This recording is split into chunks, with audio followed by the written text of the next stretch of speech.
Worried about letting someone else pick out the perfect avocado for your perfect impress them on the third date guacamole? Well, good thing Instacart shoppers are as picky as you are. They find ripe avocados like it's their guac on the line. They are milk expiration date detectives. They bag eggs like the 12 precious pieces of cargo they are. So let Instacart shoppers overthink your groceries so that you can overthink what you'll wear on that third date. Download the Instacart app today to get free delivery on your first 3 orders, while supplies last. Minimum $10 per order. Additional terms apply. Since 2013, Bombas has donated over 100 million socks, underwear, and T-shirts to those facing homelessness. If we counted those on air, this ad would last over 1,157 days. But if we counted the time it takes to make a donation possible, it would take just a few clicks. Because every time you make a purchase, Bombas donates an item to someone who needs it. Go to bombas.com/Wondery and use code Wondery for 20% off your first purchase. That's bombas.com/Wondery, code Wondery.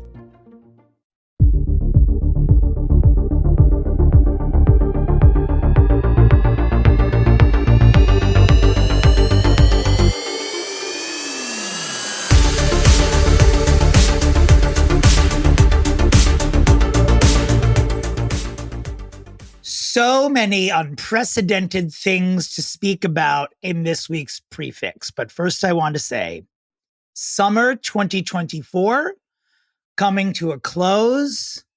Baby, I have 3 words. I am hungry. You have no idea, Christopher.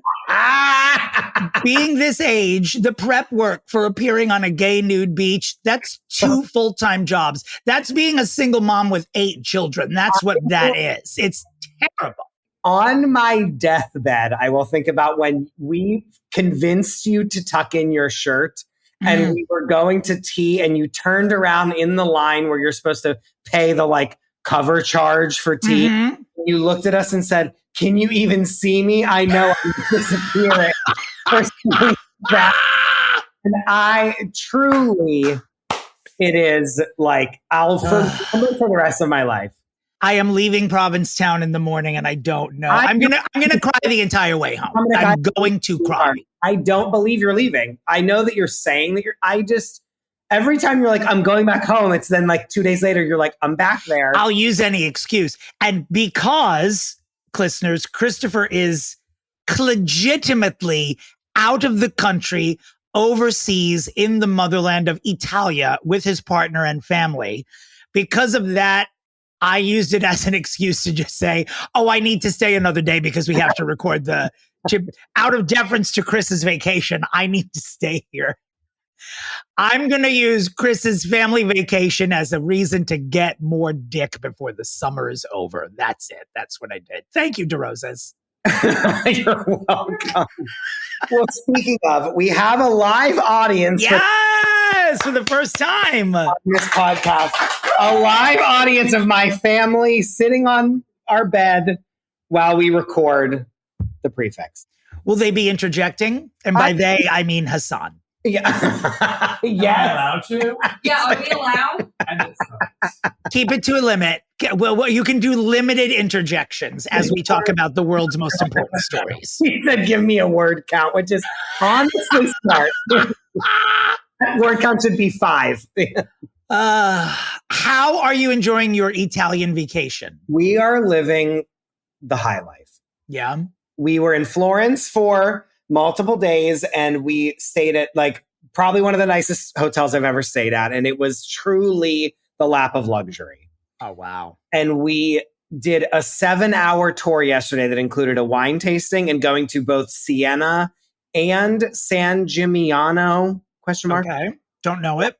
And a whole day in Florence where we hit the ground running because we were the name of the day was Shop Till You Drop. Because we only had one real day in Florence, even though we've all really been there before. But when we were my dad was running down the street, looking in different directions, he was running from a fire, looking for hats and gloves. And we're taking Italy by storm. Is your dad not a part of the live audience because he's planning an escape? No, he's working. He's working. Got it. Skywriter air quotes working so that leg of the trip is like paid for, but not us apparently. So yeah. Mm.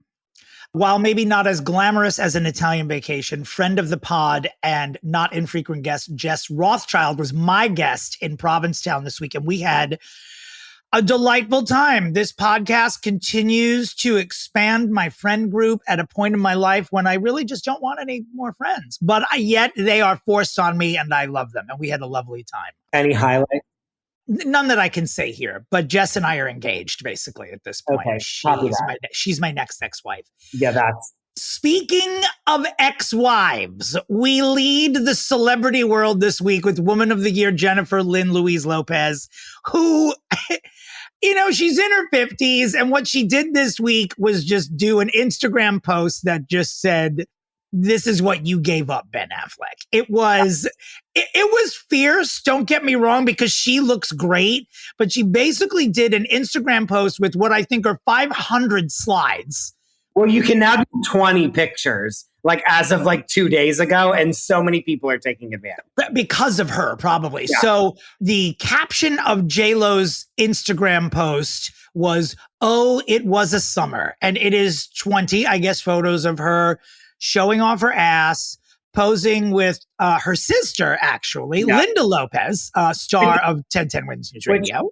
I'm taking as proof that she listens to this podcast because she's highlighting her sister Lynda, who we definitely want on this show. She's taunting us because she knows we love 1010 Wins. And in addition to all the photos, it's on J-Lo's Instagram page if you want to look at it. I did laugh through it because it was very much like, "I'm still here, look how hot I am," which I feel like for her is a little unnecessary, but say something since I've filed for divorce, and literally crashed every plane in the world. Right. So I have to say something, and this is what it is. My favorite thing is that she puts up a little meme that says everything is unfolding in divine order. And I'm like, Jennifer, God did not want Atlas. God did not want the documentary about your romance. God didn't want anything you did this year. So if you think this is divine, girl, you need to start your own religion, please. And yet, Atlas was the most viewed thing in the whole world for the whole summer. Can you imagine? What if Atlas gets nominated for a Golden Globe accidentally? I will kill us both. I will jump out of a window. There's a photo of her in this photo array. The actual t-shirt, it's so much. It just says she's in bloom and unbothered, out of reach and at peace.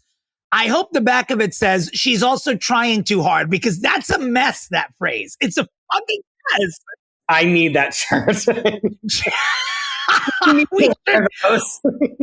When we finally take photos to accompany the title page of this podcast, we should have those. We should be wearing those t-shirts. Yeah.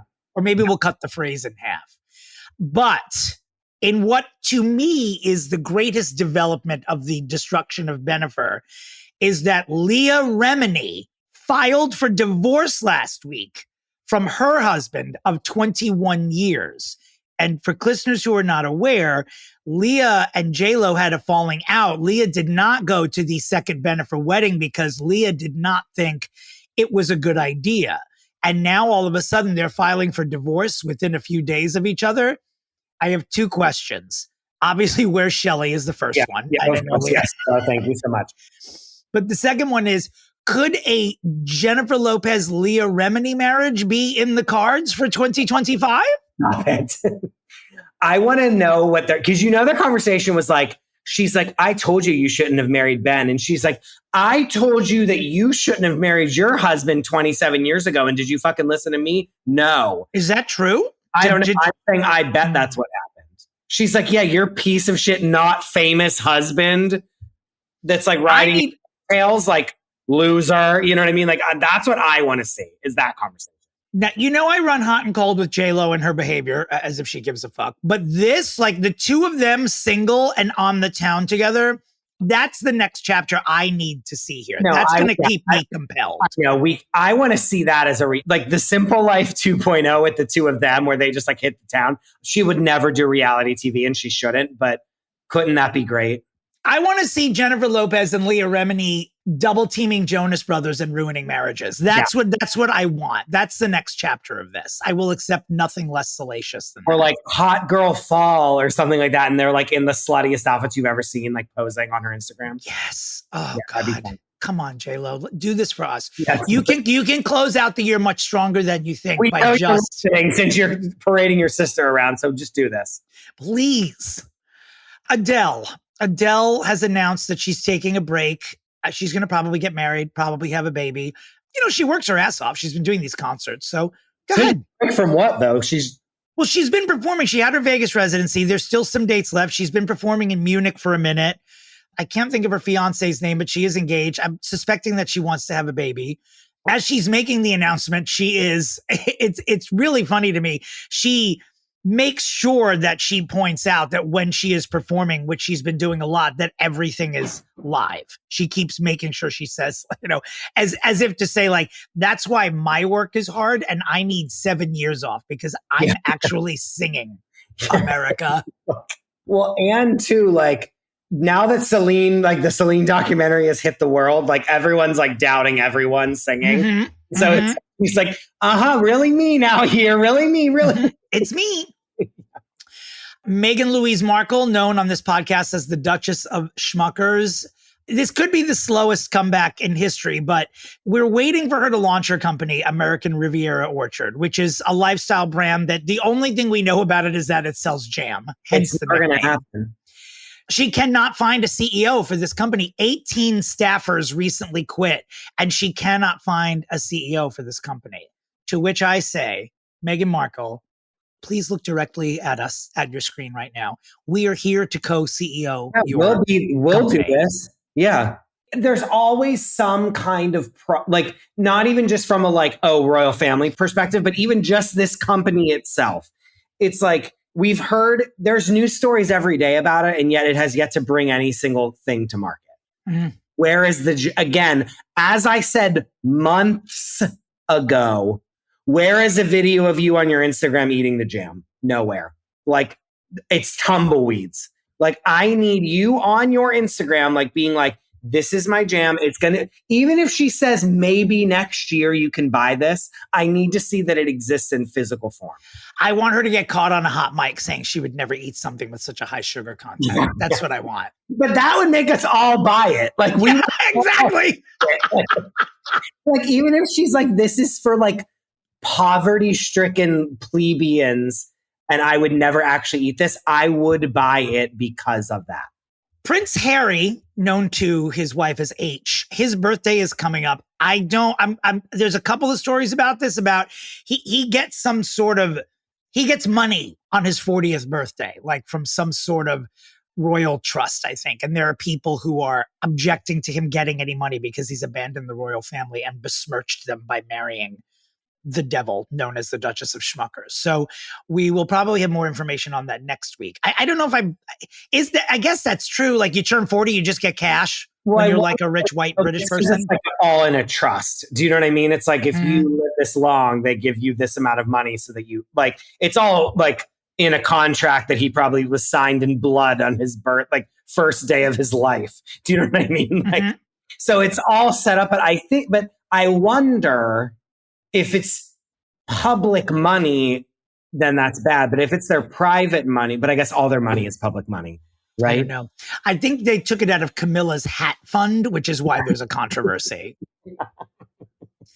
Rebecca Bregman sent to our group chat, friend of the podcast, Rebecca Bregman, sent to our group chat this week. I'm not familiar with this Instagram page. It's called Beige Cardigan. It's pretty funny though, but you don't follow Beige Cardigan? I do now. I hadn't really heard of them before, but they're really hilarious. But they had posted another meme about, the headline is, Prince George, who I believe is like 9, reportedly warned classmates who are on his bad side that his father will be king one day, according to a royal author. Quote, "My dad will be king, so you better watch out." And you know what? Not only do I take that as an announcement of his very young homosexuality, I am here for it. That's the king you want. Start shit, little George. Do it. You're aware that I share a birthday with Prince George. I had no idea. I had no idea. Yes. Okay. He's going to be a hellion. He's going to be a hellion. Menace on this podcast a lot and in our lives. he is going to be an absolute menace to society. I can't wait. And if we live long enough to see it, since we are in the end times, like, you think J-Lo is doing crazy shit on Instagram? He's going to be out of control. And it's going to be amazing to watch. I really can't wait. We'll be fine. We'll be elderly, but we may not be alive when he becomes the actual king, but we'll be alive for like the shenanigans, which will be worse than anything Harry ever did. Him being a teenager, aka Armageddon. Like, yeah. I can't wait. I really can't wait. So one of the comments on the article said that it was Draco Malfoy coded, and I almost fell down. It's the funniest thing I heard all week. Switching back to American royalty, someone who obviously thinks that she is a princess is Matt Lauer. Remember him? His daughter, Romy, crashed into a fence in the Hamptons and fled the scene of the accident. But thankfully, and generously of her, she left her license plate behind for cops to come find her. How dare you, Romy Lauer? How dare you? I mean, that's a story from yesteryear that I'm into. That is an entire family that is a menace. Yeah. This happened July 4th weekend. I don't know why we're just finding about it now. I know that the Timberlake Hamptons moment sort of took over the Hamptons news. Yeah. But it was just in the Post. We erroneously reported, only because we don't really report things, we just repeat things, that The View might be getting canceled. Not so. It begins its 5,000th season this week. They have moved. And if you've been to The View or know anything about where, like, they've been on the Upper West Side for the past nearly 30 years. I guess Disney's moving all of their shit down to Hudson Square in Soho, which is like right by the Holland Tunnel. They are back and better than ever. And the people who run The View are like, not only are we not getting canceled, we are technically we're the most viewed talk show on all of television, including late night talk shows. So back away from Joy Behar. We are the glitterati here. Yeah, I mean, they haven't been on this long for no reason, is what I'm going to say. No. Oh, Dominick? Hassan, is it? We have our first interjection from Hassan Khan. Yes? Boots on the ground in the new studio, because I have friends that I draw with that work on the Tamron Hall show, and now they're going to be sharing a studio with them. Oh, they're sharing a studio with the Tamron Hall show. Oh, really? Studio space. Yeah. Like the same building where the Tamron Hall is. Yeah. Shoots all the way downtown like that. No, I didn't either. Oh, they're also moving. Yeah. Everyone Disney related, I guess, is moving down there. I had no idea. They're selling all their Upper West Side properties.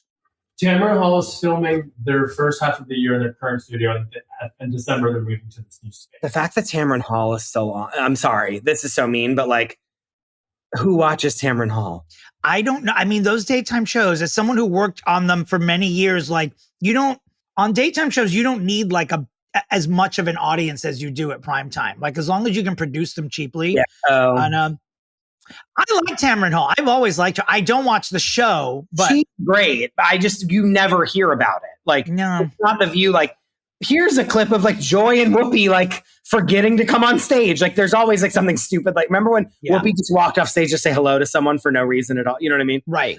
That we get. Like, we never hear hide nor hair. The only thing I've ever heard of Tamron Hall was when she confronted Aubrey O'Day, which we talk about in a bonus episode on the Patreon, is when she confronted Aubrey O'Day about photoshopping herself into like tourist spots around the world, and then her fans realizing that it's not a real photo and confronting her about it. Do you know what I mean? Like, that's what she's doing there. So I'm like, what's happening over there at Tamron Hall? So you're saying, like, could we be on Tamron Hall? I would love to be on Tamron Hall. They should have given her the Today Show. And I'm never going to think anything other than she just got, like, I'm glad that she got her own show and she deserves it, but they really fucked up not giving her the Today Show. And we're never, ever going to forget it, NBC. Just letting you know. But didn't she was on like the third hour and they canceled it. She was on. Well, they got rid of her rather than just promoting her. She should have been running the show. She should have been hosting it. All this to say, I'm like slamming her, but like, she's great. I love watching her. She's great, but same. Because it was her and Al Roker. Am I wrong? This was Rebecca's favorite hour of the Today Show. Was the fourth hour after. That is true. It was them two, and then they got rid of it. Yeah.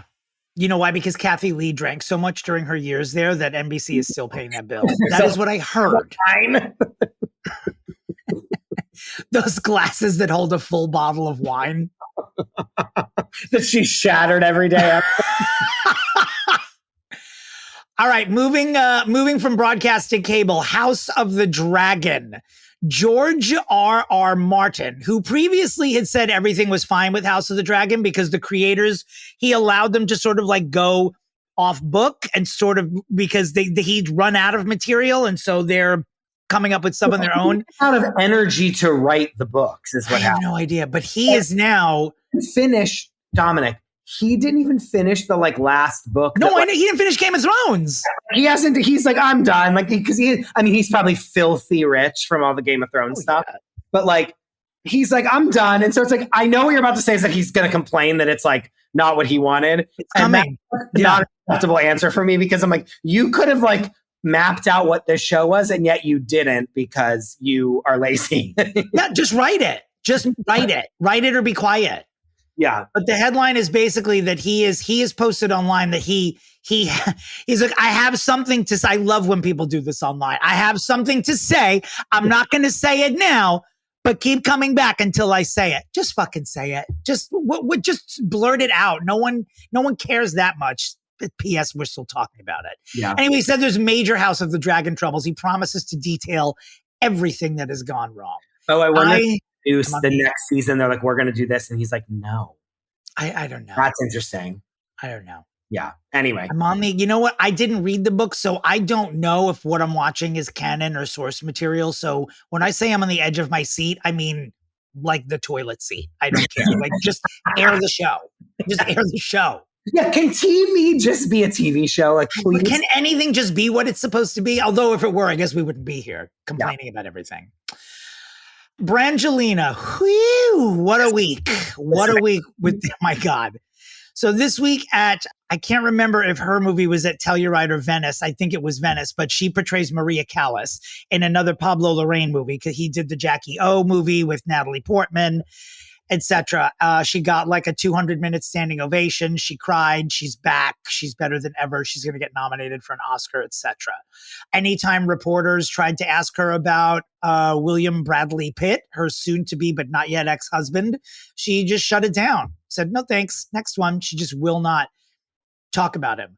In the meantime, Brad Pitt is vacationing at Miraval with Inez. How dare he? He's just he is ignoring the pleas of John Voight and saying John Voight's like, just give Angie the winery. He's like, not only am I not going to give you the winery, I'm bringing my fucking girlfriend there and we're going to vacay and basically we're going to shoot it. Commercial for it. Yeah. Yep. So that's what he's doing. Meanwhile, like one by one, the kids are like, the word Pitt cannot be in my name because I'm so embarrassed that this person is my father that I have to like delete this from my life, memory, mind, etc. We're saying that this is going to be the biggest story of 2025, right? Like we're going to find out what Brad Pitt did to make all of his children say, no, thanks. I don't want that name anymore. I want to know so badly, but I don't know if we will. They are like too famous. Like they still have that amount of power that we won't find out. If anyone has that fame still, it's them. Am I wrong? Oh, they absolutely do. But I just feel, every week it feels like it's going to come crashing down more. I know, but if the kids are old enough, then they'll get paid. If they get paid for it, they'll do right. They don't need the money. Angelina Jolie's you're right. They're swimming in it. Yeah, you're right. What can I would like to say to the Jolie family directly from Fixing Famous People. Attention, Jolie children. What can we give you to spill the beans? What can we do to get you to tattle on Brad Pitt? We want to know what he did. No, but they're like, so what? So you can make fun of my parents more? And we're like, yes.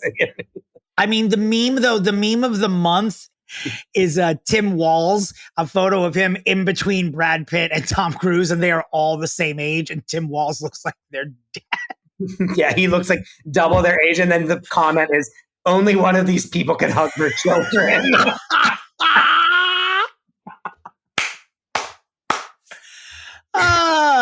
Moving right along. Can you explain to me whenever a story comes out about Lana Del Rey, first of all, I always believe any news story about her is a lie. Son sat up in his thing.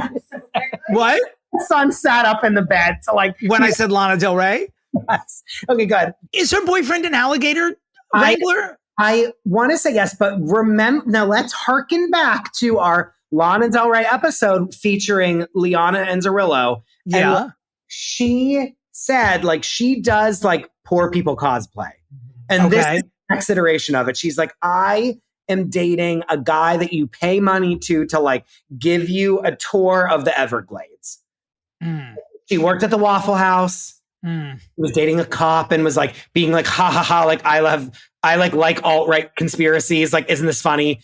And now it's like, here we are again. So it's like a joke. So she's just fucking. So Lana Del Rey just fucks with us, basically. Apparently it's like a rumor, but she, even if it is not real and just a rumor, like she engineered this rumor.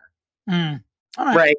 Well, good on you, I guess, because we haven't heard from you for a minute. So I guess if that's what you need to do. Or she was like, you know, it would be really funny if I just like bang this alligator hunter. Like she was just like on an Everglades tour on one of those, like, what is that called? Like what that has like the big fan in the back of it. Do you know what I'm talking? Like a pontoon. Yeah, that's it. And you know what I mean? That pushes you in the water. Like she's on one of those. She's like flirting with the guy. They go get a drink afterwards and like fuck. And then she's like, let's take a picture. And then like 100%, I'm going to like leak this to Page 6 and say that we're fucking.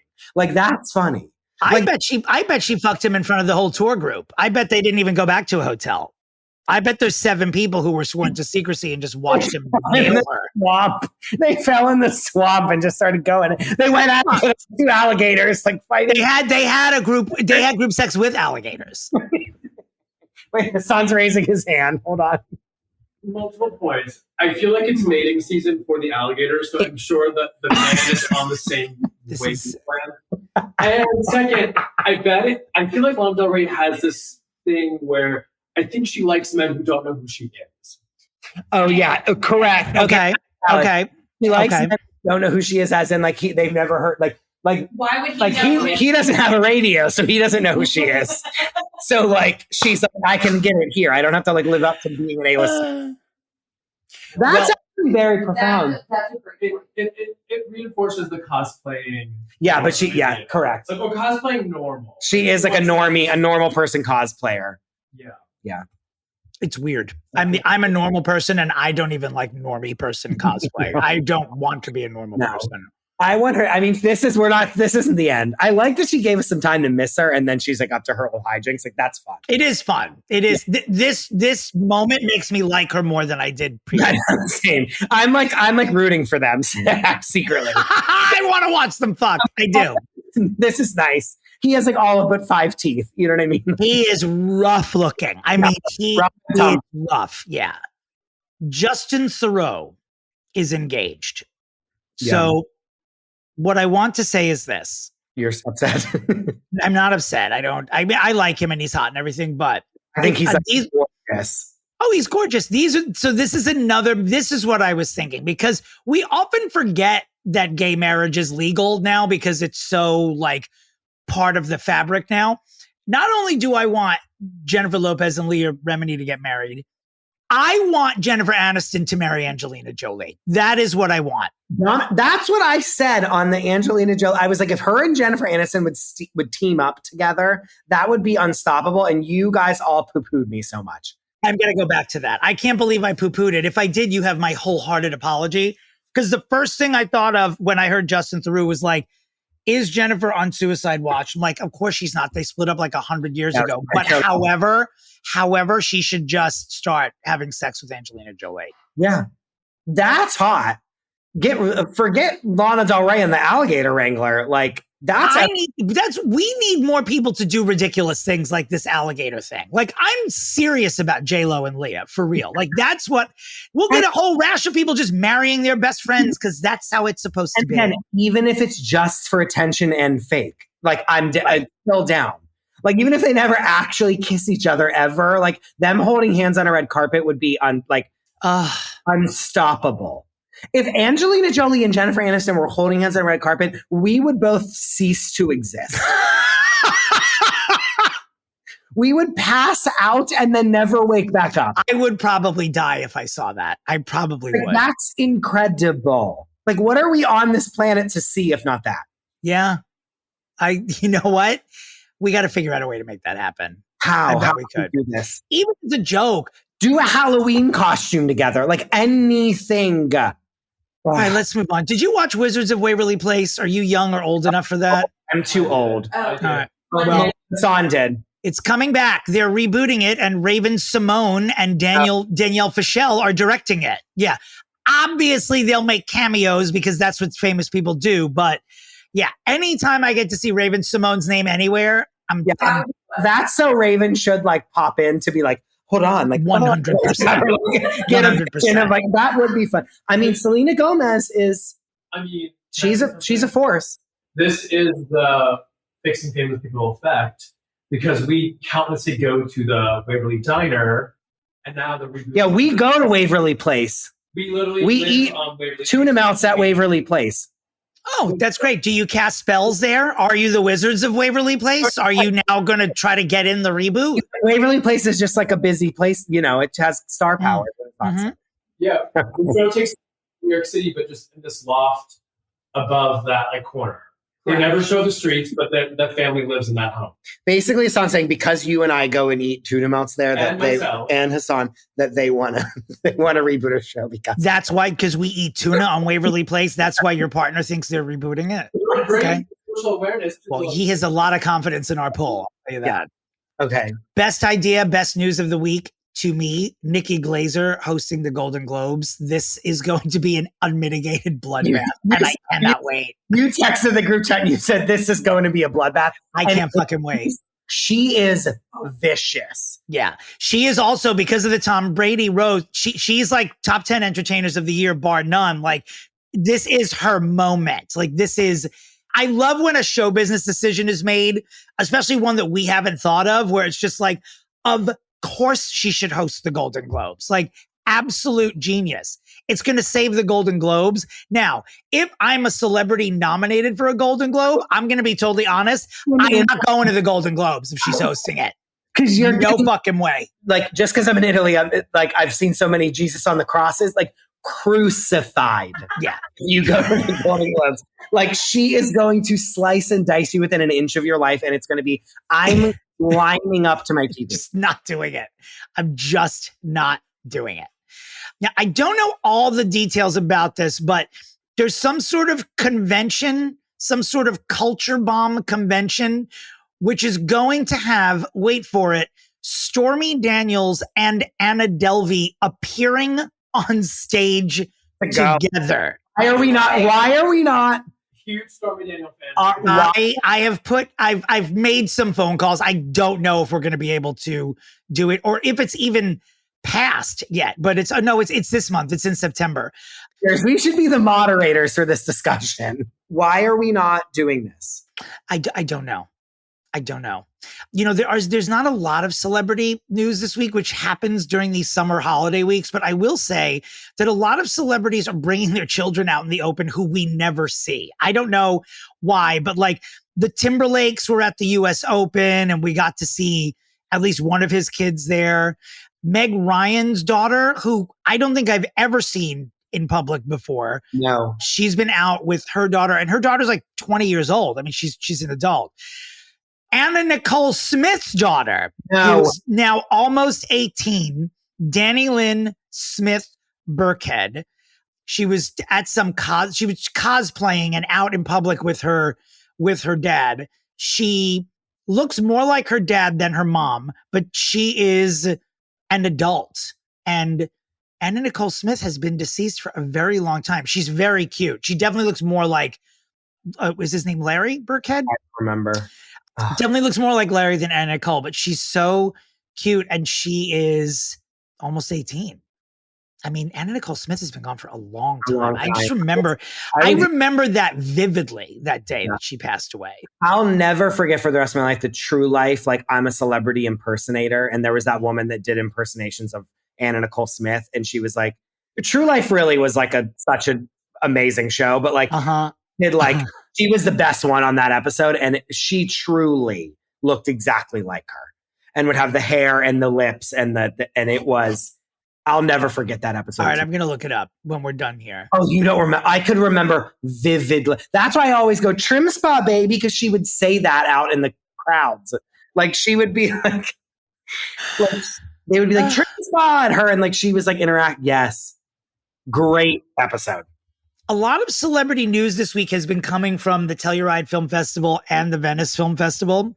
If you're interested in that sort of thing, go to the Hollywood Reporter and get their very comprehensive coverage on both. But just some quick hits are Selena Gomez, and I can't remember who else is in the film, Emilia Perez, but a reminder that Selena Gomez won Best Actress at the Cannes Film Festival this year with her two female co-stars. Selena Gomez getting nominated for an Academy Award will turn this podcast upside down. We will fly there to Los Angeles. Oh, hell yeah. Yeah, I mean, it will be insane. She needs her due. It's time. This is her moment. And Only Murder Season 4 looks absolutely hilarious to me. I feel like it's going to be the best, most madcap, ridiculous season of the show. It looks like it's gotten so different from what the show originally was. But I know, but I love that in this season of it, there are people playing them in a movie version of it. I think it's hilarious. But like, sure. I think it's probably they're writing themselves into a corner, and it's probably the last season, but it doesn't fun to me. Like 2 seasons ago, and they've like found ways to like make it still work, kind of. The Apprentice with Sebastian Stan as Donald Trump has been released. Well, was at Telluride. It's coming out in October. Got good reviews. And there's a movie called Saturday Night, which is about the very first night of SNL, a dramatization of it. I don't know the reviews, but it did debut at Telluride, and I'm excited to see it. I saw the trailer for it, and I was like, oh, I will see this. Like, even if I will absolutely, even if the reviews like this is the worst film that I've ever seen, like I'm gonna watch it. Over in Venice, there's a new Almodovar movie with two of our faves, Tilda Swinton and Julianne Moore. The name of the movie is Room Next Door. It got raves when it premiered in Venice. Speaking of Tilda Swinton, Dame Brian Moylan of Friend of the Pod, was at a dinner party with Tilda Swinton the other night. So we might need to have time just to talk about it. Did he ask about Tilda's friendship with the Countess Luann de Lesseps? We might need to just have Luann on to talk about her friendship with Tilda. Let me tell you something, Christopher. On Thursday, I am participating in an unpaid internship where I will be going to the home of Jess Rothschild and setting up her camera shots because she is having on her podcast Countess Luann and Luann's assistant. I know she won't remember me because I've been reintroduced to her at least 4 times in the 15 years since I worked on Real Housewives of New York City. But all I really want in exchange for helping Jess set these cameras up, I just want a photo with the Countess. Well, and then you have to tell her that you own this podcast with me. She will remember you, right? Yeah. Like there's no way she won't. Okay. Yes. Well, you say that, but these women don't remember everybody. I'm telling you. I mean, when was the last time you worked on New York?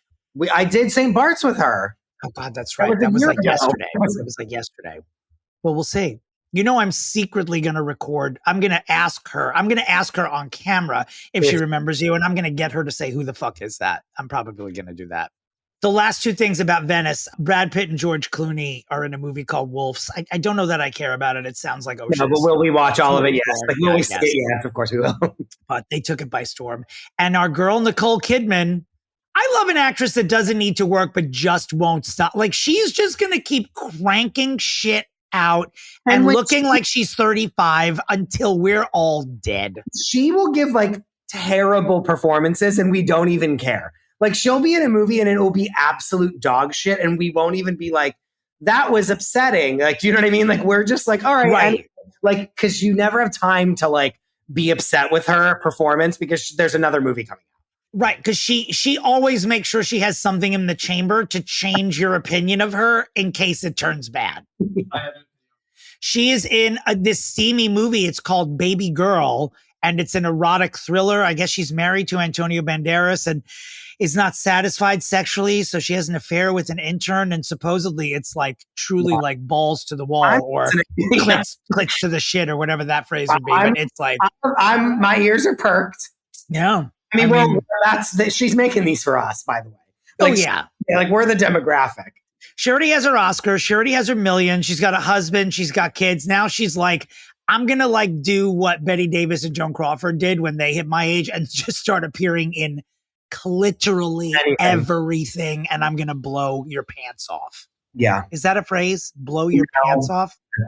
I'm going to make it one. I think the Scientology past that she has isn't really out of her life, and she's making up money to pay people to leave her alone.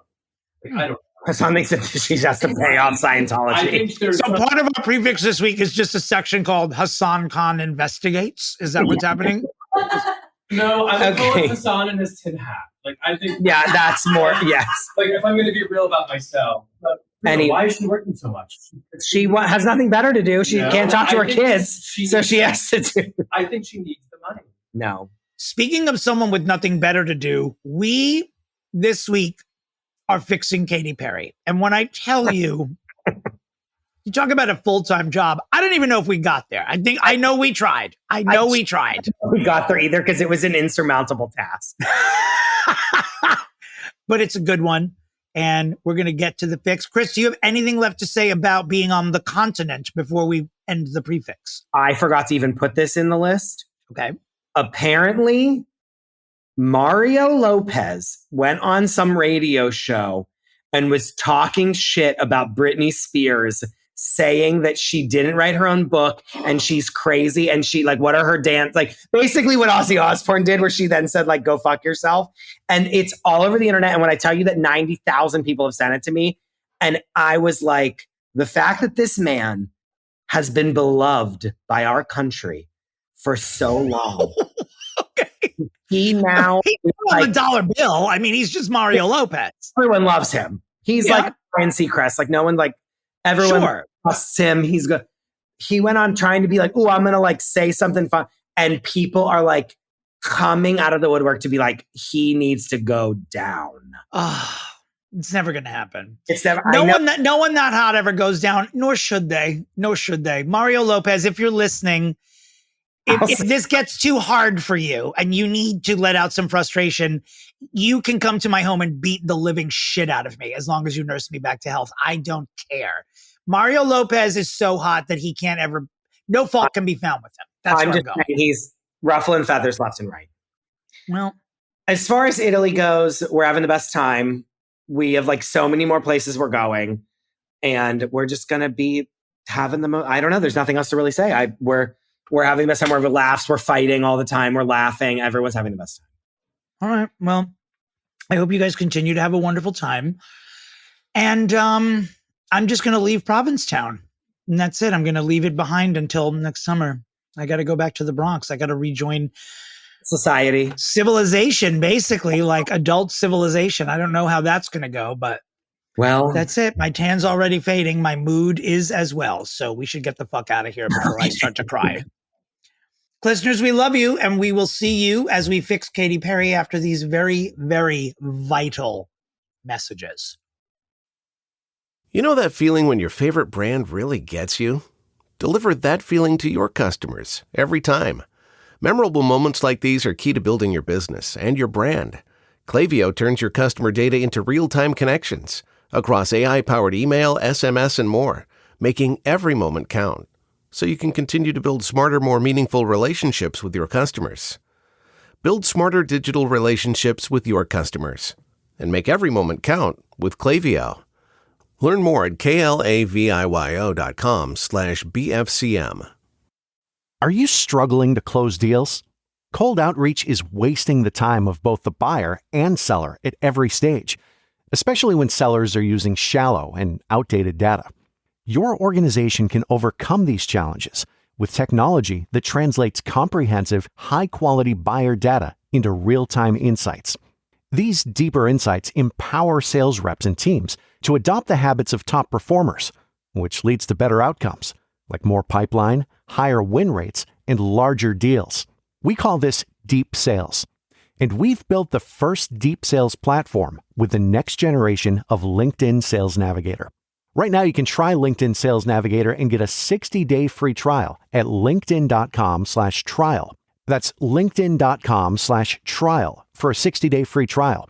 Let LinkedIn Sales Navigator help you sell like a superstar today. Just go to linkedin.com/trial and get started. Dominick, Christopher, it's time for the episode that I've been waiting for a long time. you definitely have. And our guest today is a big one.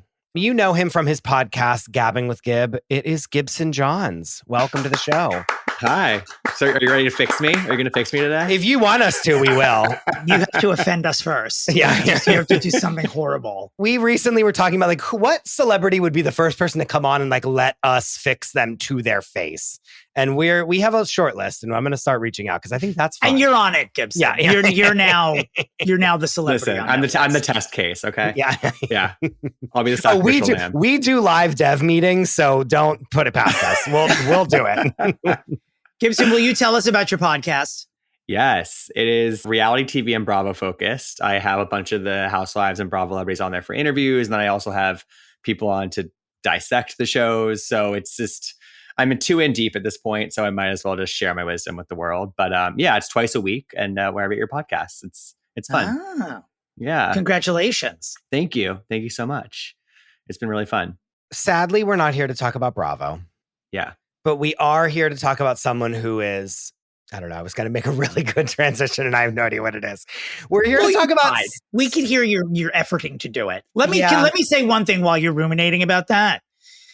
I know you have been looking forward to this episode for quite some time. I, however, have been dragged kicking and screaming to fix this person just because she has been borderline unfixable to me for the better part of a year. I don't know how she entered this territory, but she really has. And as I was doing my mild research before this broadcast, I'm still sort of struggling to figure out. I think I know the moment, which we'll discuss, but even the moment where she turned for me and for many people isn't really that cataclysmic. But but it was real. I know exactly the moment it was. I think I probably do too. But I feel like the level of animosity that I and other trolls have toward her might be a little extreme. I don't know why I feel this way. Sure. I think it's extreme but I also think that there's a certain I don't know if it's a generation or something of people that I have a soft spot in my heart for this person because I have so many memories attached to her golden era as a pop star. Yeah, sure. And so I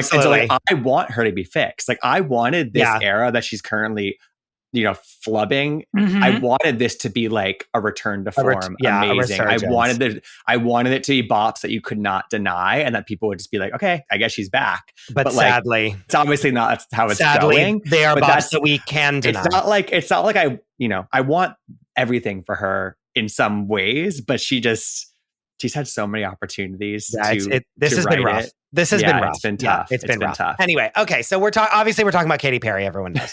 God, have we not even said her fucking name? We're 2 minutes into this. We were dancing around and say the name. No, we were dancing around, and I was it's not a secret. It's going to be the title of the episode, so it's fine. Dominick, go ahead. Oh, well, we're going to play the middle name game. Gibson, what we do at the top of each broadcast is we ask our guest and Christopher to guess the middle name of the person we're trying to fix. Katy Perry does have a middle name. Not everyone does. Her first name, birth name, is Catherine, spelled preposterously Katheryn. That's a whole other fucking episode. And I will tell you, without fear of giving anything away, that Perry is her mother's maiden name. And her birth last name, I know what it is. Hudson. We know. Yes. We know. Oh, Dominick, okay. Look, I don't know who knows Dominick, what here. I'm just playing You're with fair. 2 millennials. We know what her original last name I know. I can hear your tones. Does that mean her middle name is Does that mean her middle name is Perry? It is not. And we won't count that as a guess. Perry was chosen because it's her mom's maiden name. And she is 39 years old and she was born in Santa Barbara. She is a Libra. What is Catherine Perry Hudson's middle name? I know that she grew up in a really religious setting. So it's probably just something really white. Really okay. Everything. I'll say it's Caucasian-esque for sure. Yeah, okay. Everything inside of me wants to say the word Lynn, but I think that it is Mary. Gibson. I'm going to go with something, if this feels like a white girl name, Amanda. I love that. No, but I love that guess. That's a beautiful guess. It is Thank you. Catherine Elizabeth Hudson. We could have gotten that, Chris. I know. That was a layup. God Okay. damn it. Okay. Yeah. It's Catherine hard when Elizabeth it's Hudson. hard when it's those ones because they're like, oh, I could have actually guessed this versus Totally. like someone that had like their again, like mother's maiden name as their middle name that was like some weird fucking ridiculous shit. Anyway. Known briefly to millennials and other people who can read as Katy Hudson before she became the Katy Perry that we know and Love, hate. I mean, where do we start? She's grows up religious. She has an album under the name Katy Hudson that like no one listened to that was like Christian rock or something like that. I believe Yes. so. Right. Yeah. And then we get a song called I Kissed a Girl and I Liked It from Katy Perry. It explodes on the scene. I was still in high school and A Star's Born. Mm-hmm. She becomes immediately an A-list hit maker, pop superstar. We then get, what were the other? Hot and Cold. Hot and Cold. Great song. Very underrated song on her first album is Waking Up in Vegas. Great song. Great song. We'll play that today. And I'm like, if she put this out today, I would love it. Oh, next question. Yeah. Great. It did reach the top 30. Yeah. By the Great way. song. That was a single, but that was a late single in Why Don't I Sing That at Karaoke? You should. What about Thinking of You? Have you ever tried Thinking of You from the same time period? That was a good song, but that wasn't our I Kissed a Girl and I Liked It. I remember I was in the back of a Carmel car. I had landed. I'm not even joking. I was in the back of a Carmel car. I had landed in New York from Los Angeles in 2008. I was doing The Bachelor, and either The Bachelor or The Bachelorette. If it was 2008. Yeah, it was And like I a heard Carmel this car only says one thing, and that's New York City production. Like 100%. Yeah. And I just couldn't believe what I was listening to. I was flabbergasted and loved it instantly. And then made it a point the following day of finding out exactly who that was. It was a great entry and had so much promise. And I think maybe that's what part of the problem is that she was introduced to the world as like, right on top. This campy, edgy, like hit the nail on the head immediately. And then she started like shooting whipped cream out of her steel brassiere and things like that. And we were like, what's happening here? You're like the anti-Gaga now at this point. Yeah, that was the landscape she was coming into. Is the Gaga emerging too? It was like Nicki Minaj Super Bass was around that time. Correct. It was Kesha was emerging with TikTok. Like this was all happening in the same like 2 years, basically. It was a big time. It was a lot. Yeah. And they all kind of, Rihanna really was like getting to, I mean, she had come out a little bit before Rihanna, that. She was totally. before, but she was like in her white hot peak of like every song that she put on an album was like one. But like we were loving pop. Like, I mean, we always loved pop. But, like the world was loving pop. Like, yes, correct. It was primed for her. And then P.S. Dominic, whenever you see Zero Waste Daniel's husband Mario next time, you have to ask him about his Katy Perry story. You will fall. I will not repeat it here. I can't repeat it here, but know that there is a story that will knock you off of your feet about Katy Perry. Well, we're going to have him record that story and put it on Patreon. Back in the day. Just saying there's whistles like this. There's shit like that I have happening. Did he fuck Katy Perry? That's No. There's just a story that is fucking wild that I know he will say on here, but I just can't do it. Anyway, she then has that success and then does, I believe her next album is Teenage Dream. Am I wrong? You are not. We get California Girls. We get California Girls, which is the music video. Like that's I feel like the song of the summer. That summer. Beyond. And Teenage Dream is, in my opinion, 100% her best album. And it's very much Good Girl Gone Bad Rihanna, where it's like every single song is a number one hit. Like Firework, Teenage Dream, TGIF. The One That Got Away. Yeah, oh my God, I forgot about that song. Wow. With that album, I might add, she became the first female artist to have 5 number one Billboard Hot 100 songs from one album. Like, that's insane. That's real dominance. What was the one about the alien? You're an E.T. Great song. Bob. Yeah. And then she actually, I think she wanted that record, Dominic, that you just mentioned. I remember she re-released the album with Part of Me. Remember that song? This is a great song. When she got divorced. When she got divorced from Russell Brand. And she like, and it also had I'm Wide Awake. Remember that song? Yes, Teenage Dream, the complete confection. Yes. Like I think she did that because she wanted to basically hack the system and like have another number one. Which is like what Taylor Swift does every day now, basically. Yeah. It's her whole life. Her future arch nemesis. Her future. You are right, Gibson. Or maybe KP did it first, baby. Yeah. So, I mean, then from there, she explodes into like an even bigger level of fame that's like getting her the Super Bowl eventually. You know what I mean? Like she's dominates pop music for a lot of and not for nothing, like isn't really that good of a dancer. Like she's not Lady Gaga. She's not doing weird shit. She's not doing like eye-catchy Madonna-y shit. She's just having songs and like is a good enough singer and is like kind of, I don't want to say the word basic, but kind of just like not edgy. Yeah, I feel like it's like I feel like if there was like a line, if there's like a line with like of basic, it's like she's just on the right. She's like an inch on the right side of that line. Like it's just interesting enough. It's not like it's like kind of anonymous music, but like it still feels like it's her, but it's not.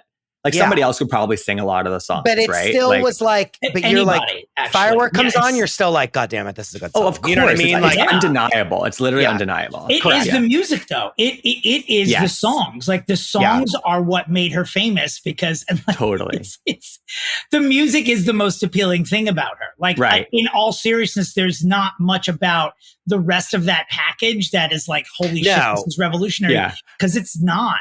The only thing I think about from that time that adds to her besides the music was she released a documentary of this tour. Yes. And we talk about it all the time. Yeah. It's like, no, it's kind of like a form. There's like, not even just the documentary, the one moment, the formative moment where she finds out on camera that Russell Brand is divorcing her. Yeah.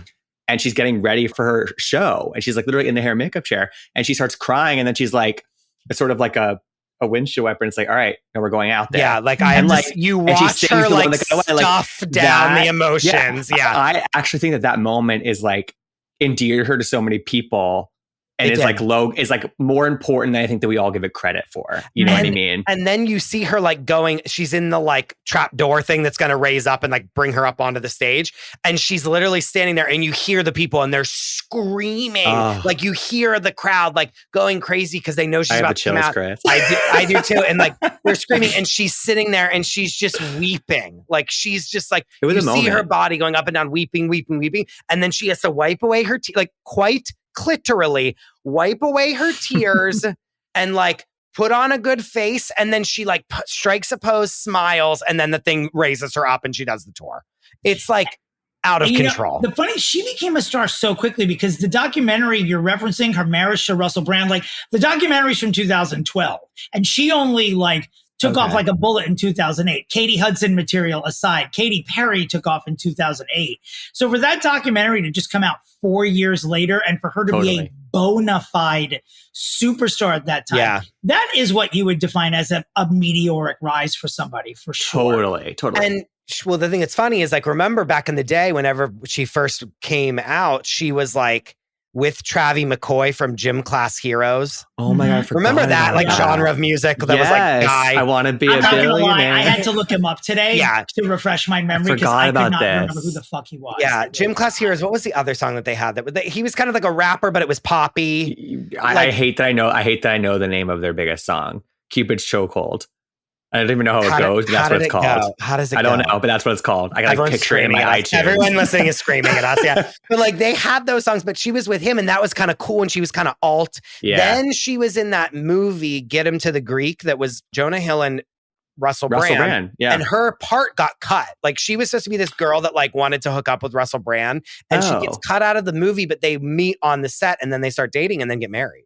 And they like have a whole, I mean, at one point there was like, she sang it like at the VMAs or the Grammys or something. She sang that song. It's called Just Like the Movies or Not Like the Movies. I think it was. If it's not like the movies, that's how it should be. And it was like this like beautiful, like tribute to him where like it's like their wedding video playing in the background at this award show, and it was like, and then meanwhile he was like cheating on her and like was wanting to divorce her the whole time. It was horrible. I can't believe how famous he was at some point. Like it's kind of crazy that like he was carrying a movie, like Get Him to the Greek. I'm just like, yeah, he's not even that funny. I saw it in theaters. Like me too. I bizarre. definitely saw that. It's bizarre. When you think of them as a couple at all, it is just bizarre. It's like Gwyneth Paltrow being married to Jack Nicholson at some point. Yeah. What? Why? How? Right. Because he's become they've both become so polarizing in different ways in the 10 years since they've split up that it seems so unlikely that they'd ever be a couple.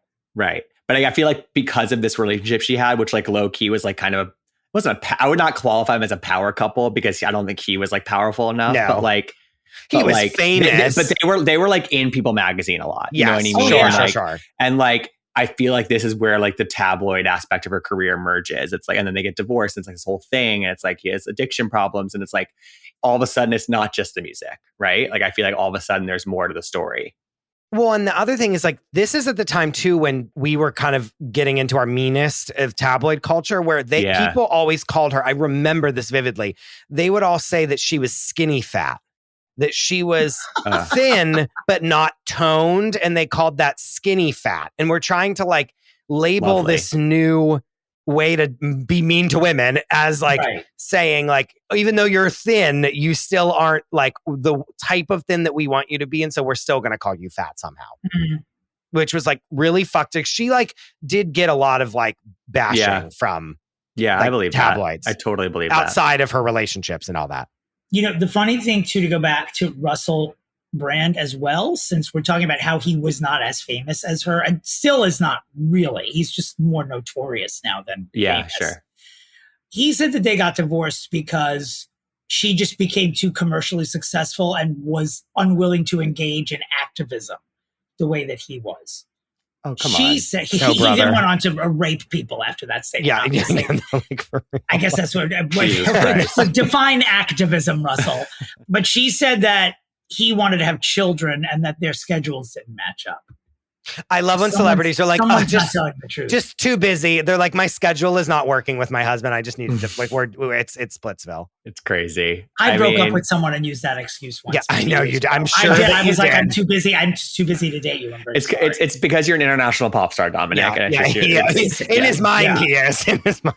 I kissed a girl and no, thank you. That's what I think. Yeah, no, he only married 2 of them, but yeah. Well, I just wanted to make sure I wasn't wrong. There we go. Teenage Dream is certified diamond. Like, that's fucking crazy. To me, like that is the defining album of like basically a whole decade. Like I think about Teenage Dream and I think about the 2010s. I picture the album of her on the cotton candy clouds. Yeah. And I think about the whipped cream boobs. And I think about, I don't know, all of that. Like she really did it. She really did the damn thing. She was the moment. Then we get to Prism. But all of it, again, like super quickly. She was, there's an argument, well, I don't know, because of Taylor Swift, but she's definitely one of the top 3 recording artists of that decade. I mean, she has to be. 100%. She has to be. 100%. 100%. Because then there's Prism. Then she did the halftime show, which as far as halftime shows go, was pretty well reviewed, to be honest with you. Like it was good. Yeah. I think it's one of the better ones. She did great. She did great. And it had that was like early meme stuff where like the left shark thing became a huge cultural thing. Yes. Like it had its fun parts, but then also she's a good singer. She has a great voice. Her songs are very hard to sing. It's the same thing when you think you can sing a Lady Gaga song at karaoke. Again, everything goes back to karaoke apparently with me with this episode. But like you think you can sing a Lady Gaga song in karaoke and then you actually try to really sing it and you're like, oh, I have nowhere near, I can't sing this. What am I doing? Right. 100%. Yeah. She's the same way. Like her. Find the note. Yeah. Yeah. Like, you know, I know they're singing these songs, but I just can't, I don't know why. I just don't think they're good singers. I mean, they're singers. Like, I think Lady Gaga and Katy Perry are singers, but I would never I wouldn't put them in the pantheon of voices. Dominic, I'm gonna need you to go and watch Lady Gaga performing the Sound of Music medley at the Oscars. Yeah. I'm gonna write it down. Yeah, I know I've seen it. He saw it. We've texted about it. He's seen it. Sure. Chris, I think your point about the meme thing is actually really interesting because I feel like in that era, you said memes were like emerging. So they were probably like, they were like simpler back then. Like, like that kind of like internet culture was like a little bit more obvious. And like maybe Katy Perry was like the perfect artist for that era where like internet was emerging and it was like, it was Obama era, like really like kind of simple imagery and like really like she wasn't a complex star. Like it was like Lady Gaga was the complex one and Katy Perry was the obvious one. No, it was all about taking a breath. It was all about like that whole decade culturally was all about like post-Bush, post 9/11, the company X. Absolutely. So like her, RuPaul's Drag Race, the Obamas, like it's all of this stuff all debuted like around the same time. Really, the more we're talking about it, like that chunk of time is really pivotal culturally in so many ways, pop culturally especially. Yeah, for sure. Mean, like really big. Housewives, heard of it? Like it's all like all these behemoths. Is that the plural of behemoth? Behemoths? Yes. I guess it is. I think so. You want it to be Behemoth. I want it to be Bahamian or something. I will make something up. The Bahamians. No, but like, it's crazy too, because I always say like Rihanna put out an album every year until she didn't. Like she actually only has had like 4 albums, Katy Perry, like real albums. And so I'm looking at that first one, Teenage Dream. But like, Prism. I'm not even, the first one, Teenage Dream, Prism, which then is like Roar and Unconditionally. Yeah, that was a good Dark song. Horse. Uncondition. And then Dark Horse, which was like fine. And then the birthday song, which was like the song of the summer again. And then this is where we start to. Yeah. She still had it. Prism was like, she still had it. Prism was like not Teenage Dream level, but like those hits were still big. No, they were great. The album wasn't as much of a moment. Again, the Teenage Dream album was like 7 albums. Like, cause it was like, for sure. Oh, here's all the other singles I'm going to make. 4-year era. Like, here we go. It never like, ended. Yeah. It was like it was like the deluxe version, the ultimate deluxe version, the complete deluxe version. Again, it's giving Taylor. Yeah. But the thing that I remember from this time actually is like, wasn't there like a cultural appropriation thing that popped up about like an Egyptian video or something? Yes, that was she was for doing for Roar. And like, that's maybe the first time that I remember her having blowback in that more like politicized way. Maybe. And also, am I making this up? Did she debut Roar on the VMAs, and did she have cornrows? Or is this something that I have fabricated? I don't remember. In a boxing ring, and that she was wearing cornrows. I don't think I'm making it up. She might have had boxer braids on at some point. I don't think it was cornrows. Okay. No, it could be pictures. Wrong. We're not fact-based here, so it's okay if we're wrong. It's okay. Reason magazine article, Katy Perry is very sorry she once wore her hair in cornrows. Oh, okay. So Dominic, was it that though, or am I thinking? I'm looking right now. And after that, I'd like to spend 45 minutes talking about the Smurfs 2. Oh my God. The reason we've turned on her is so obvious as I'm sort of advancing in my notes and I know where we're going and I know what behemoths of her career are coming now. It's very obvious what happened. I want to hear your I don't know. It's not telling me when she wore it in cornrows, but then she also dressed up as like a geisha. Yeah, geisha. Yeah, and so like it's like that. And this is kind of part of her issue here. Yeah, you know what I mean. I think it was a little early for that to be like really happening in a big way, but I think that she was trying to be fun and different, and then that turned into just appropriating different cultures, which was just like not what she should have done. And that, and that's part of like her not really having as much of her own identity in terms of like, not having the cool factor. She doesn't have the cool factor, which is like when I say basic, that's what I mean by that. Like she doesn't have the cool factor of like edginess or like being different. And so then when she does, it's kind of like not good. Authentic, and she dresses up like a geisha. She has cornrows. I think you're right, Dominic. She's like because it makes sense in my brain that she's like a boxer. And she like has her hair in cornrows or like boxer braids. Right. You know what I mean? Which is less horrible, but yeah. What you guys are talking about is so, like someone like Katy Perry when she does a swing and a miss because she's so sort of vanilla, which is still her being vanilla is weird considering the first song she released was I Kissed a Girl and I liked it. So how she became the whipped cream titty lady is still like, that's a real 180 that she needs to accept responsibility for because Gaga never was the whipped cream titty lady. And so when you're someone who's like constantly living on the edge, like Gaga is, if you fuck something up, I don't want to say it's like more accepted, but you're just like, oh, she's always throwing shit against the wall. She'll be back again with something else. But it's different with Katy Perry for some reason, and stars like her. She was like coloring inside the lines for so long. And then when she doesn't, it's like very obvious. I guess it feels like you're trying too hard. Not that Gaga isn't, because she'll admit she's trying hard, but she's just trying to push the envelope on purpose. Where Katy Perry, it's accepted differently. I totally agree. So, barreling forward, unless we feel that we need to continue, I want to move forward to the Taylor Swift fight. We'll do a 1 hour Patreon about the Smurfs too, for those of you who are looking forward to that discussion. Important. Is she in the Smurfs too, frame Dominic? by frame, she played Smurfette, Chris. Okay, is she in the Smurfs 3 or 1? Put some respect on her resume, okay? She's playing Papa Smurf in this. I mean, Smurfette is a big character. Oh, for sure. She's the only woman. Yeah. Okay, I simply can't speak to the Smurfs 2 because I've never seen it. So I can't either. I read it on Wikipedia and I don't even give a shit. I just wanted to keep saying the Smurfs 2 over and over again. So now we get to, again, cultural appropriation aside, then Prism is behind us and she gets in a fight with Taylor Swift. Now, I'm going to just, from Katy Perry told the story from her side on, what is that show called where he's in the car with them? Carpool Karaoke. She did it there? She told the story to of Taylor James Corden? Swift. To James Corden. On Carpool Karaoke. Okay. She I don't recall. Okay. So what she said was, I had just put out an album. We had just finished a tour. I wasn't going to be putting out an album for like another couple years. And I knew that. So I told my dancers, don't wait around for me. Go get jobs because I'm not going to be touring for like at least a year. So you guys are going to be sitting around waiting and I'm not going to be able to employ you.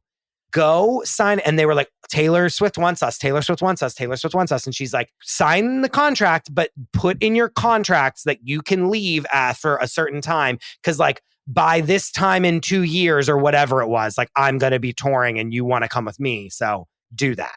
They put it in their contracts or whatever happens. They're on tour with Taylor Swift. At that mark that she says, she's like, guys, I'm going to be putting out an album. We're going to start touring. Like, time to start getting your contracts back with me. And they all go to the manager, whoever on Taylor Swift's team, and is like, okay, it's this time now. We've put in our contracts that we want to leave. We want to leave. And Taylor flips out and fires all of them and is like, no, if you don't want to be a part of this, if you don't want to, you know what I mean? How dare you leave in the middle of a tour? Cans them all. And then was like mad because she was like, Katy Perry's poaching my dancers. Again, this is Katy Perry's side of the story. Mm-hmm. And Katy Perry's like, well, they're actually my dancers. And I was like letting them. I loaned them to you. I loaned them to you, basically. And then that is when it started, where they didn't like each other, where Taylor then writes the song Bad Blood and has every celebrity that she's friends with be in it to be like, I don't like Katy Perry. I'm on Team Taylor. And then in that Carpool Karaoke, Katy Perry's like, I'm good. Like, I put it behind me. Like, sure, whatever. Like, I'm good to go. Like, I don't care. Oh, and the other thing is that when Spotify started becoming big, Taylor Swift for a long time did not put her music on Spotify. Yes. Out of protest that it like didn't pay the artists enough money and she wasn't going to do it, which was like a noble thing. The day that Witness, her third big album, comes out, Taylor Swift puts all of her music on Spotify. I forgot about that. The same thing. To drown out Katy Perry's like new album. Which maybe needed to be drowned out. But well, sure. That being said, the album was terrible. The other thing I remember about that time is, didn't Katy tweet about it? And she said, this line literally lives in my rent-free. Beware of Regina George and Seep's clothing. No, oh, did she say that? I'm pretty sure she said that about Taylor, or like people realized it was about Taylor. And I don't know if that was after the dancer part or the Spotify thing. Yeah, sure. That was a line from this era as well. But I forgot about the Spotify thing. Wow. That is like a crazy move. Wow. She's not nice. I mean, she's not. That's why all these guys keep breaking up with her. I mean, if she's such a dream, why does she marrying the 900th guy she's had a relationship with? I don't think Taylor Swift is nice. And anytime she's in a feud with anybody, I almost always side with the other person. Yeah, I also do too, because of things like this where she's like, I'm like standing up for like artists, and then like, oh, but instead when I want to be petty, I'm gonna just do that. But I also feel like I remember one of the initial feelings about this whole thing. I feel like some people thought that Katy was the one who was sort of like punching down because she's like a little bit older than Taylor. And like Taylor was like entering the pop era, but she was, you know what I mean? Like, I feel like the sentiment was like mixed maybe, but like people weren't as annoyed about Taylor as they are now. You know what I mean? Like, no, like it was like she was still like a younger girl, and Katy Perry was like a woman, Katy, and she was like Katy was coming across as sort of the mean one, I think, to some people. No, for sure, I can see that. That makes sense to me. You know what I mean? They both clearly have, and in that petty problems. In Carpool Karaoke, she's like, I'm ready to like bury the hatchet. Like I'm ready to like be done with this. And then eventually, when Taylor Swift has some music video, and they like see each other and hug, and like, it's the gay one. You need to calm down. It's the one where she had like all the gay people in it. Right. Yeah. And and she's they're like, dressed as like a hot dog or well, she's like, don't be mean to other people. And they're like, well, you have a famous feud with this person. And she's like, just kidding. I'm going to like solve that right now in this music video. There's like a graveyard of people behind Taylor Swift. Just look at her discography, for God's sakes. So she's burying people every time she writes. And Lord. But Katy Perry takes her knocks. Like she takes her knocks from that. And that was not great. And the album doesn't do well. It's a 1-2 punch, you know, we're back in the boxing ring, you know, it's like. What are her songs even from it? The one that I remember is like, Bon Appetit, beer. Remember the one that's like, Bon Appetit, it's not good. Swish, swish, bish, that one. Oh God. She really was one in the basket. That dance. I still can't do that dance. Also a big part about this, not the Taylor part, the album part was like, this is the 2016 election era. So like we talked about how like, it's a lot of like, kind of like, not hollow, but like not really like meaningful music necessarily. Sure. She all of a sudden like is really politically active. She's like so hardcore Hillary, like so hardcore, like so outspoken in the election. And she wants to make all this music that's sort of, she called it like politically active music or something. And the first single, Chained to the Rhythm, and the first performance of it kind of like how the boxing ring lives in your mind, this one lives in my mind. There was some sort of imagery about like a border wall and like a fence and like a white picket fence. And it was like, she was making some weird commentary, but it's like, nobody's coming to Katy Perry music for political messages and activist pop, like and whatever she called it. And like she wore a pantsuit. She wore a pantsuit, and she had like a thing. I remember her having like a armband that said resist. Yeah. It's like, it's so like almost it's so like obvious and heavy-handed, which is like, of course, if she's trying that out, it's going to be that way. But I feel like that was also like, what do you, girl? Like, give us Teenage Dream. Right. Yeah. That's the thing. And like, if Gaga had done that, we wouldn't even be talking about it right now. It would have just been like, oh, that crazy bitch did another crazy bitch thing. La-di-da. But because it's Katy Perry, we're like, what's wrong with you? Why would you do that? It doesn't land. The more we're talking about it, the more it's like the way she was introduced is just not who she became. And I feel like it's always that she's always having an identity problem because of that. Because I think she trended campy, but probably wanted to be a little more edgy, but that's just not what the people wanted. That's not what happened with her career. So anytime she tries to be edgy, it's just not well received. And I wonder if you're like when you're like a pop star like that, and it's like people just want like the most like straightforward, like lacking depth music from you. And like I wonder if like as a person she's clearly bursting at the seams to like be more than that, but it's just that's not what people want from you. Even if you are more than that, like it's not going to land. It's just not. She was grasping for straws. Like I feel like she was just like, she didn't know who she was. She was trying to like try on all these different. I mean, even in this era, it's like there's the politics thing, there's the weird performance art thing, there's the hair. There's a lot of the songs like Swish Swish and whatever, like it's kind of like hip hoppy music too. It's like she's trying to be a rapper. She was trying to she's like trying on different identities that just don't fit her. And it's just I respected the attempt with Swish Swish because I didn't object to the song in general. And I thought that kid on SNL, who did the dance, was fucking fantastic. And he sucked me in. Like, I liked the song because of it. And she also featured a ton of New York queens on that episode of SNL. So I very briefly was like, oh, Katy Perry. Like, when you start featuring like the local queens in New York, then you've won my affection for sure.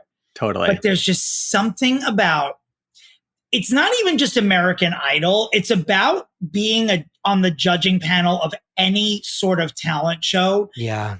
When you do this, there's just something about this activity that who you are as a person will always come through, no matter what the show is. Totally. Like, Britney's a great example. She was on X Factor? She was on X Factor, yeah. She could not say a mean thing about anybody. She looked so visibly uncomfortable every moment she was there because she gets a lot of traction on this podcast, but she's a decent human being. She's actually a good human being. She's a sweet girl.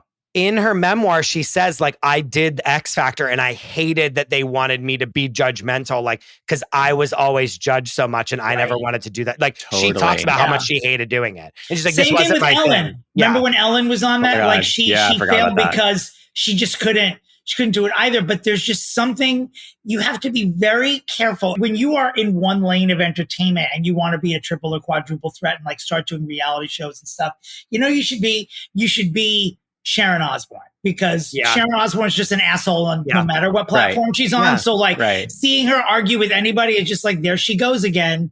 But Katy Perry is like, you know, there's a reason that Beyonce, you know, the interview that Beyonce did where we really felt like we got to know her well. Yeah, because she hasn't done one, because we don't know who the hell she is, because she's a businesswoman and that's it. Beyonce would never do what Katy Perry did. And it was, I think American Idol is a great show. I think it is like, it has a place in broadcast history, but it was definitely a step down for her to do that show. And I think that's what changed public perception of her, because she looked like an asshole on that show. And she also, really you're 100% right. And she also joined the like reboot of it on like, you know, because American Idol went away and then it came back like a year later. She joined that version of American Idol. I think that like, the competition show judging is like such an interesting thing, because like for some people, it does actually really good things for their career. So like when J-Lo did it for like 3 years on American Idol, when it was more in the heyday, it actually like endeared her to a lot of people, because I think that she kind of towed that line better. The other person I think about is Miley. Like she was always thought of, and like people who watch The Voice are like, they're not millennials, and she's a millennial artist. And like, people who aren't millennials, I think generally speaking, thought of her as still like the bangers era, wild child drug girl. And like, she went on The Voice and she was like really fucking funny. She was like good at giving critiques and like that worked for her. But for Katy Perry, you're right. The energy was so off from her, because like, that's kind of maybe who she is. Some of her interactions with the contestants on Idol have not been good. And I think this is where she has turned, because she has been a little persnickety, and we're not doing that anymore. Is the problem. I literally saw a clip yesterday from her on American Idol making the rounds again. And it was like, the girl is literally singing in her audition, and Katie's interrupting her and being like, enunciate, say your words. Like, oh my God.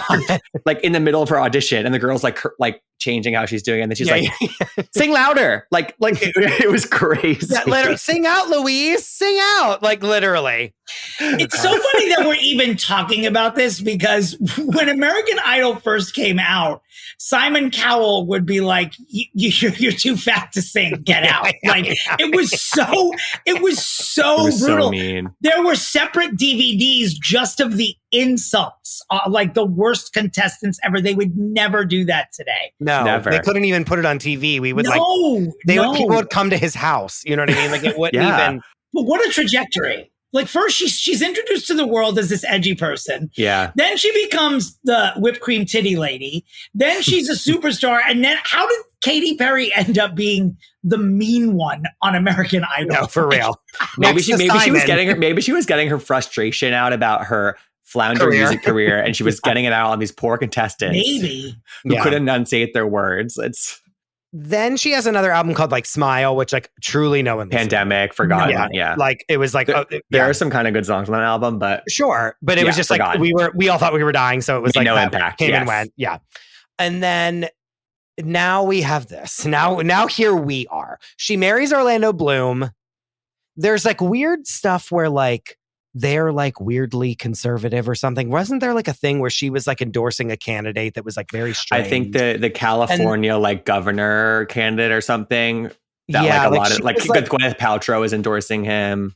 There was a weird candidate that they were all endorsing and people were upset about it. I don't know. Totally. I don't live in California, so I don't know anything about their local elections, but I remember there being something like that. And there's something weird about like apple cider vinegar where she's like has a stake in that weird apple cider vinegar that everyone says you're supposed to drink. And there's some weird health thing that she's like maybe has a pyramid scheme, allegedly. I don't know. Something weird. But then she's all quiet on the Western Front with her in Orlando Bloom. And then we get this fucking, whatever the fuck this song is. What is it called? A Woman's World. Yes. And it's terrible. An abomination. It is truly, it is a song you listen to if you're someone who does the things that we do and you sit back and say, how did this happen? How did this song get released? Yeah. Also, how are you calling it Woman's World when that was the name of Cher's last single? How dare you? There's so many things that like are so questionable about it. And like even her herself, it's like, how did she let this song be her song? Well, like she knows better than this. But it's like it makes you question, does she? You know what I mean? Yeah, like sure. It's like she's working with Dr. Luke, who is like the pariah in this industry because of what he's been accused of. But also a great songwriter. Like, I mean, listen, he's ripped him apart on this podcast, but he's really fucking talented. I mean, he's a very talented producer and songwriter, but it's like for her to like try to take her whole comeback on working with this man who like none of her peers will even touch with a 10-foot pole, and then call the song Woman's World, considering what he's been accused of, is like crazy. It's just like the optics of that are insane. The lyrics to the song, remember when there was like a fake leak came out to this song? Everyone was like, oh, that's just AI. Like that's like a fake version of the song. That's actually in the song. That's actually in the song. Someone sabotaging her. Right. No, it was the song. Yeah. It's the actual song. Katy Perry. Dominick has pitched before like an evening with, and she would be a perfect person. You can't pitch it this. You can't. I won't. I wasn't going to. I wasn't. Like an evening with Katy Perry where she does 54 Below or like something that's like even like Terminal 5 or like a smaller venue where she does like a stripped down version of her music. The Cutting Room. The Cutting Room. Yeah. Like, and that is what she should do. However, we've pitched that like 75 times on the show, so we won't do it again. It doesn't mean that it's not perfect for her. No, it is. That's what she should actually do, and like just sing acoustic versions and show us her vocal Go viral range on TikTok for her just like talent. Yeah, exactly. Yeah. What I want her to do, it's not unlike that, but she should do a live performance in Times Square.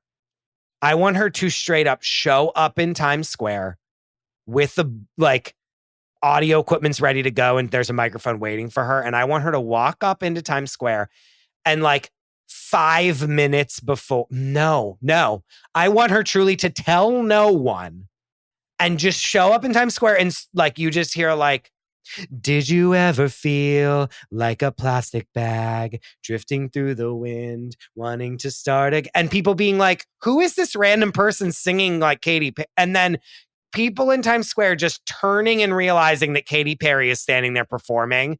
And then I want, obviously every single person is going to immediately go live on TikTok and Instagram to like show that Katy Perry is just singing her songs.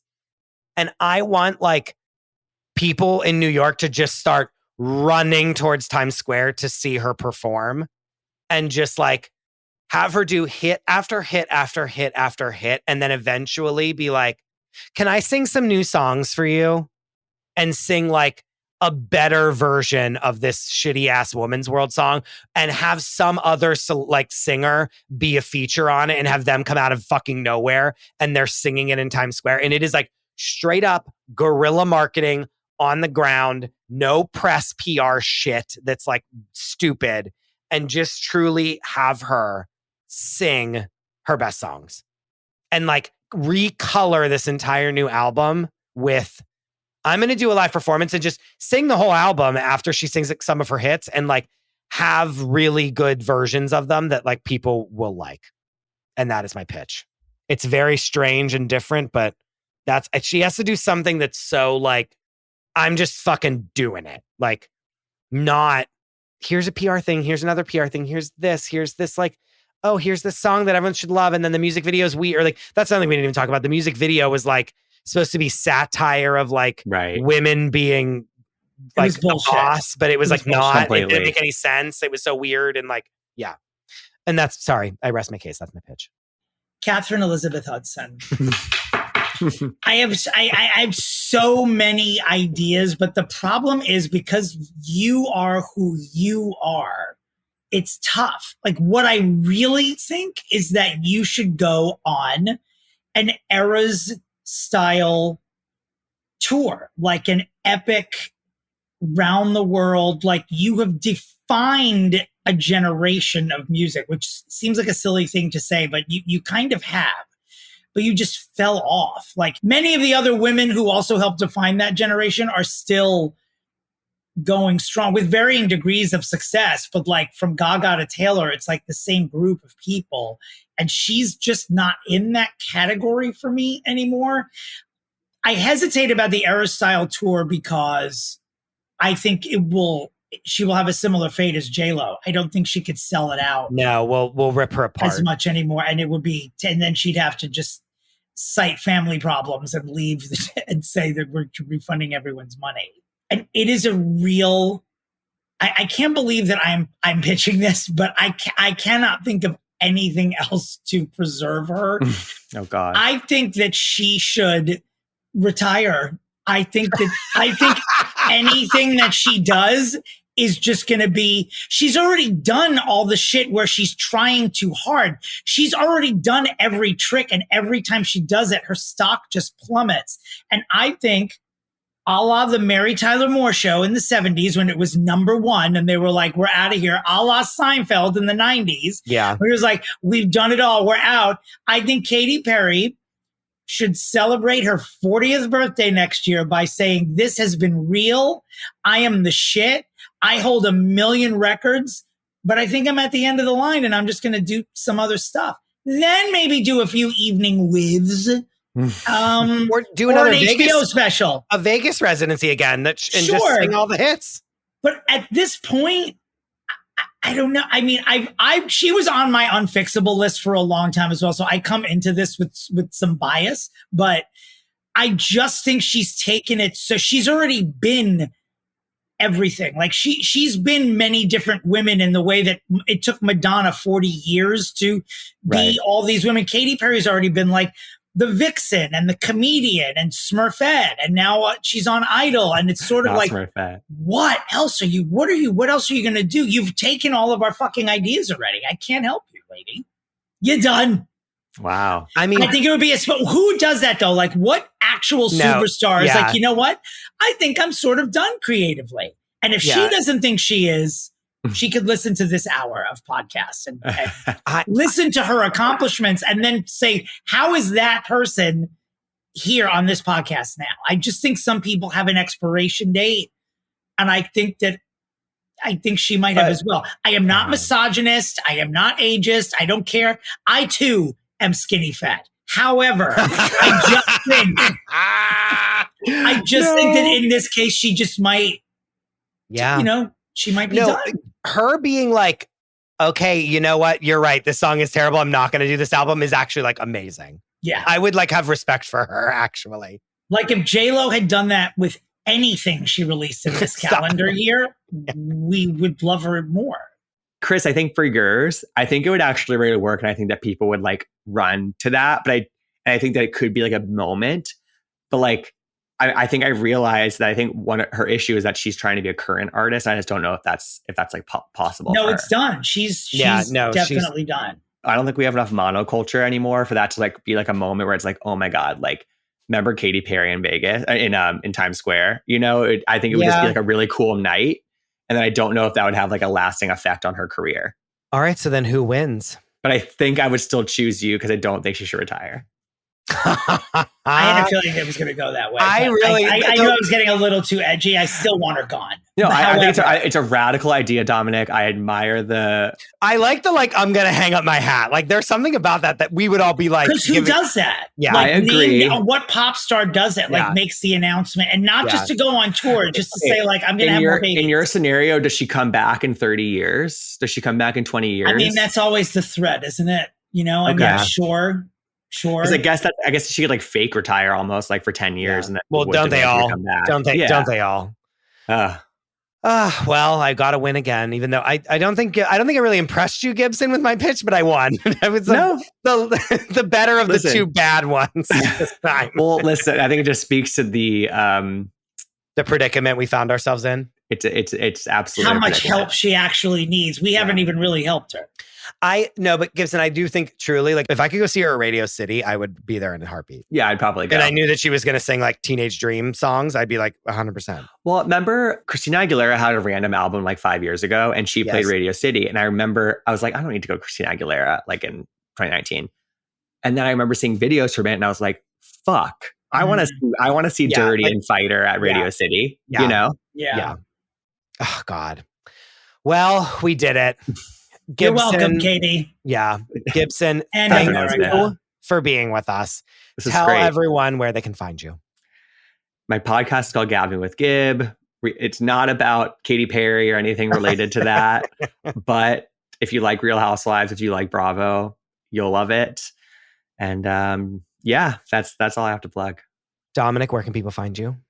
Before that, I want to remind everyone that a week from today, and we didn't mention this, Katy Perry will be receiving the Michael Jackson Video Vanguard Award at the VMAs 1 week from today. What do you think will happen? Okay, but let's think about this for a second. Couldn't that essentially be the performance that Chris envisioned in terms of like, if she doesn't lead with Woman's World, if she leads with, what was the song? You started singing Firework a cappella. Yeah. If she does that, she comes floating. She comes floating into the stage on a plastic bag. Like a whole new world, Aladdin. Yeah. Or this would be the perfect moment for to retire, to resign from live television. I'm not going to lie. I bet you she'll perform a bunch, or someone will perform her hits, and that will be what. I bet you that she doesn't even sing anything new, I would. That's probably the smart move. Like. Yeah. Or end with like a new one that's actually like better than this. That's good. Yeah. Yeah. Exactly. Does it exist? We don't know. Dominic, where can people find you? The website's dominatory.com. You can find me on Instagram at Dominick Pupa or at the Fixing Famous People Instagram page. And I can't believe I'm saying this because we just passed Labor Day, but announcements incoming about holiday dates all across the country for my holiday show. Get those whistles wet, Chris. Oh my God. Where can we find you in the intraweb? You can find me at the Chris DeRosa. You can find the show at Fixing Famous People, and you can find the Patreon at patreon.com/Fixing Famous People. Come on by. It's really fun, guys. A lot of new subscribers and everyone's loving. As always, I wish you both well. And where's Shelly? Goodbye.